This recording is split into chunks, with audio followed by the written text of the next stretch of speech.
بابا بھیم راؤ امبیڈکر نے جو سنویدھان بنایا تھا، جو قانون بنایا تھا، جو آئین نافذ کی تھی، اس میں سارے قوموں کو، سارے مذہبوں کو اپنے مذہب کے ساتھ جینے کا ادھیکار تھا، جینے کا حق تھا. لیکن آج ایسا نہیں ہو رہا ہے. وَبِهِ نَسْتَعِينُ وَالصَّلَاةُ وَالسَّلَامُ عَلَى سَيِّدِنَا مُحَمَّدٍ وَعَلَى آلِهِ وَأَصْحَابِهِ أَجْمَعِينَ أَمَّا بَعْدُ. حضرات محترم، مشفق اساتذہ کرام اور جامعۃ الشرق پبلک اسکول کے نوش و گفتہ پھولوں، ہم سبوں کو معلوم ہے، یہ بار بار آپ کے کانوں تک آواز پہنچائی جا چکی ہے کہ آج یوم جمہوریہ یعنی 26 جنوری ہے، اور آج کے دن اس ملک میں سنویدھان، قانون، آئین کو نافذ کیا گیا.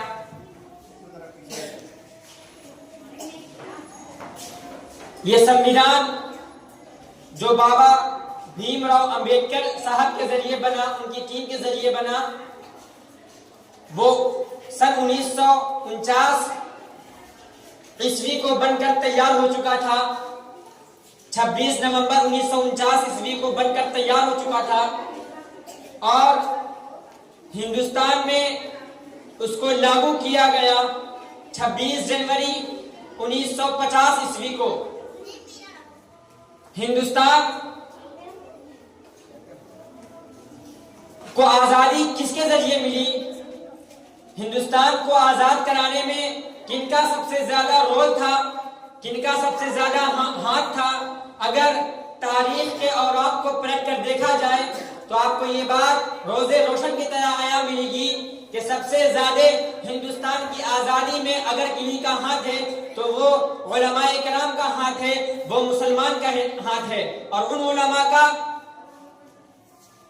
جو اپنے دین کے ساتھ ساتھ، اپنے مذہب کے ساتھ ساتھ ہندوستان کی بھی فکری کیا کرتے تھے، جن میں سب سے پہلا نام اگر کنہیں کا آتا ہے تو وہ شیخ محمود الحسن دیوبندی رحمۃ اللہ علیہ کا آتا ہے، اور اسی کے ساتھ ساتھ مولانا ابوالکلام آزاد، اسی کے ساتھ ساتھ مولانا قاسم نانوتوی، مولانا علی میاں، مولانا علی منگیری، مولانا علی میاں ندوی صاحب رحمۃ اللہ علیہ، مولانا ولی رحمانی صاحب رحمۃ اللہ علیہ، مولانا قاسم نانوتوی رحمۃ اللہ علیہ، مولانا انور شاہ کشمیری رحمۃ اللہ علیہ، محدث دہلوی رحمۃ اللہ علیہ. یہ سب وہی لوگ تھے جو کہ جبکہ انگریز کی ناپاک سازشیں چل رہی تھی کہ ہندوستان کو کسی طریقے سے اپنے اور قبضے میں کیا جائے، انہوں نے قبضہ تو کر رکھا تھا، مزید اور کوشش کر رہے تھے.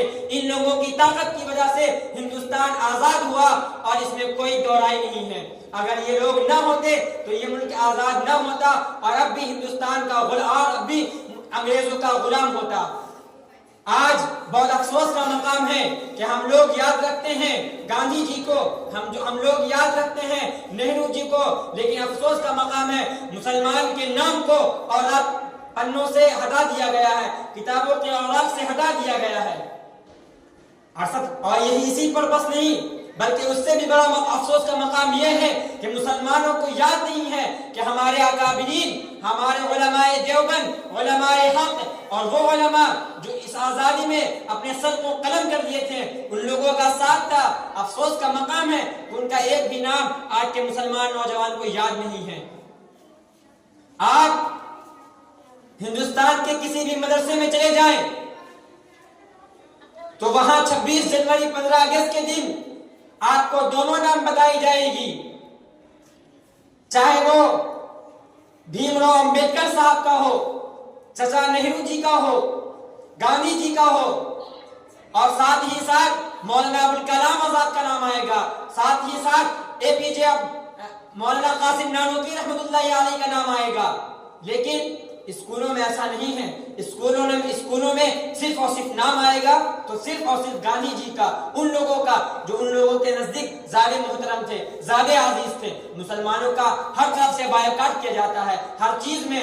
حالانکہ تاریخ کو پلٹ کر دیکھا جائے، کھول کر دیکھا جائے تو آپ کو یہ بات ملے گی کہ مسلمانوں نے جتنے اپنے گردن کو لٹکایا، مسلمانوں نے جتنی اپنی قربانی دی، اتنا کسی اور مذہب قوموں نے نہیں دیا ہے.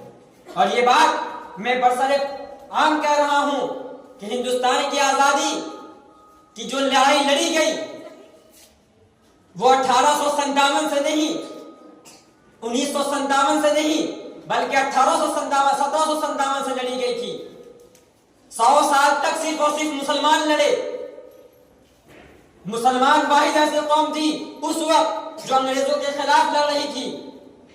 اس کے بعد پھر 1857 سے لے کر 1957 اور 47 تک جتنی لڑی گئی اس میں ساری قوم مل کر لڑی، چاہے وہ ہندو ہو، مسلمان ہو، سکھ ہو، عیسائی ہو۔